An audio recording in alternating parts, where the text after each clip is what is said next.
HIV is a sexually transmitted infection. But what is the difference between HIV and AIDS? HIV stands for Human Immunodeficiency Virus, and it's actually the virus itself. However, AIDS stands for Acquired Immune Deficiency Syndrome, and it's when the syndrome or several symptoms are appeared. So AIDS is the advanced stage of HIV infection, and it takes many years between the initial HIV infection until it turns into AIDS. The virus transfers from blood to blood and also through unprotected sexual contacts. However, the probability of infection through unprotected sexual contact is much lower than, for example, sharing the same syringe where the virus goes directly from blood to blood. There is also the possibility of transmission from mother to child during pregnancy. There are three main stages of HIV infection. At the first stage, which happens in a few weeks after the infection, the patients may have flu-like symptoms such as headache, muscle and joint pain, sore throat, fever, body rash, etc.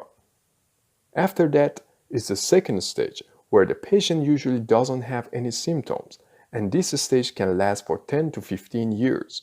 However, in this period, the infected person can contaminate others. After that is the third stage, where the virus has grown strong and has done damage to the immune system, and without proper treatment, it turns into AIDS, where the body can no longer fight off the bacterial or infectious diseases that it would normally do. The diagnosis is done by testing the blood and checking for HIV antibodies. If you want to know when you should do the test, this graph can be helpful. Testing 1 month after the exposure will give around 95% of accuracy, and testing after 3 months will give around 99.9% of accuracy.